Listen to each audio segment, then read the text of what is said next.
So in the last couple of weeks, I would say that catastrophizing has become a new national pastime. It's a great word, isn't it? It means that sensation or that thought in our heads that it's all going to go horribly wrong. In fact, the worst possible outcome is almost guaranteed. And panic buying and the lack of loo roll, all of that is our kind of collective worry and anxiety over the uncertainty of this new situation. So we thought at the Haven it would be a great idea to just send out a quick video just to let you have some really great top tips and ideas on how to keep mentally buoyant at this time. So buoyancy is when, thank you Sam, buoyancy is when we don't just float, but actually when the waves come and we get knocked down, we still pop back up again. And that's what we're aiming for with our mental and emotional health at the moment. So we know that we've had some knockbacks, we know that we've had some big waves of uncertainty crash down. And the good news is that actually we're all in this together. Almost everybody I have spoken to is feeling more anxious than normal, and that's okay. We are in unprecedented times, as everybody keeps telling us. But the good news is that there are some really sensible and easy to do things that can just help you stay mentally buoyant.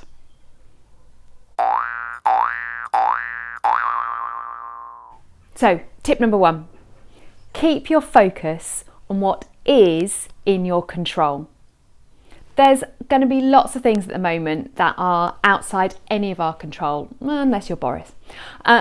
So probably the best thing to do at the moment is to really focus on the things that you can influence directly. One of the easiest things you can do for this is set yourself a bit of a routine. Now, I should imagine at this stage you're thinking, now is a great time to throw the alarm clock in the bin. But you may want to think twice about that.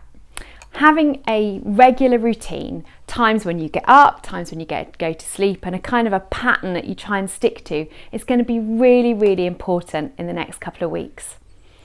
And sleep, well, that's another part of the issue, isn't it? I know from the work we do at the Haven that loads of teenagers really struggle with sleep.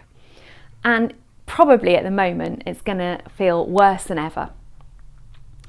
But you can do some really great things to help yourself with that. Try your hardest to stick to a going to sleep time and a waking up time, rather than just allowing your natural kind of body clock to evolve. Teenagers tend to be more nocturnal than the rest of the population, but now is probably not a good time to let your inner hamster full free rein.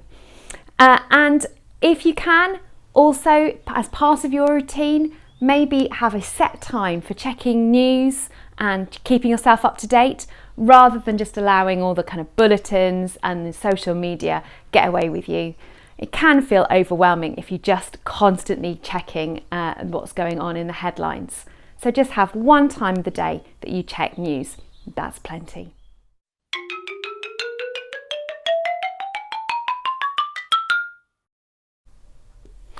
Our second top tip is more about what's going on in your head. I wonder what is the voice that you hear when you speak to yourself, and how kind you are to yourself. At the moment, it's super important that we choose to be kind to ourselves. We need to take really good care of ourselves in this time, and actually a lot of that is about what's going on in our thoughts. So try and not to beat yourself up, let yourself off a hook or two, and think about that voice in your head. Is it the voice you'd use to a real friend? Often we're harder on ourselves than anyone else, and it'd be really good at the moment to just give yourself a really good friend in your own head. And being kind to yourself is also practical. So it means eating well and drinking loads. Whoop, thank you, Sam. So I don't know about you, but drinking water isn't something that comes naturally to me. And I tend to remember to do it at meetings, at the end of meetings. And for some of you, that might be at the end of lessons. So you may want to build that into your routine because making sure that you're well hydrated is really, really good for your mental health as well as your physical health. It's going to be even more important in the next few weeks to keep ourselves physically active and keeping fit in all sorts of different ways. So it could be that you decide to challenge your family to a game or two. You could learn our perfect new keepy uppy skills, but remember, you're not playing with your mates at the moment, but maybe you could have an online challenge-a-thon. Or I've heard of people coming up with ideas of how to create little outdoor gyms in their garden for their use, or even learning a new skill like juggling.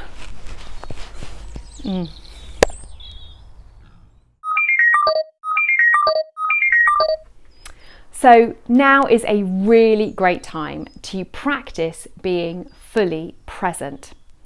That means that you let go of the worries about the past, because frankly, what's Brexit anyway? And try your hardest not to spiral into the uncertainty of the future.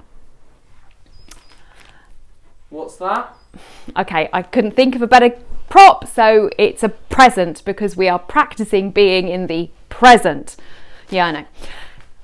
But the top tips for this one are to think of or find really great ways to practice mindfulness, contemplative prayer, or breathing exercises, and there are loads of really good examples on the internet. But as well as being fully present, it's also good to balance out having things to look forward to. So at the moment, your diary has just gone a little bit empty maybe, and a lot of things that you might have been looking forward to have been cancelled. But it's really important for us at this stage to still feel that there's things coming up that we can look forward to. So make a plan, make a date to get together with a group of friends online, or even start to think what would be your favourite restaurant that you'd go to once that we're allowed out again. So be present, but also have things to look forward to.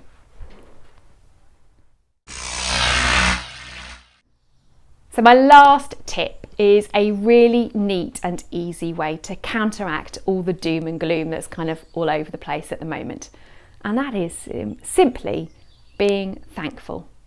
Yep, I know it sounds almost too easy to be true, but I am thankful for my family, even though we are trying our hardest not to kill each other, living all together 24/7. Yay! But if you can make it a habit to list three things that you're thankful for every day, or maybe even keep a journal of those. After a very short period of time, it's been scientifically proven that thankfulness can make a huge difference to your mental outlook. Sounds easy, I know? Give it a go, see if it works.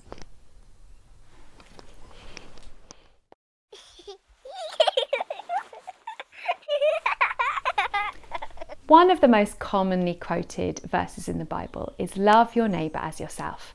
And recently we've been hearing loads of great stories about how neighbourhoods have been rallying together and people have been really looking out for their most vulnerable neighbour. But of course the second half of that verse is love yourself. In the next few weeks it's going to be super important that we all look after our own mental and emotional well-being. So try some of the things that I've suggested in this video, or find other things that work better for you and let us know what's been really being useful.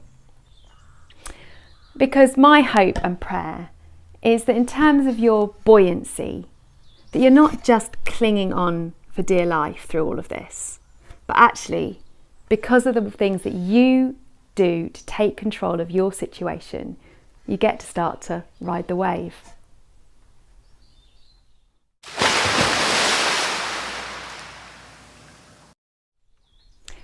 So well done for making it to the end.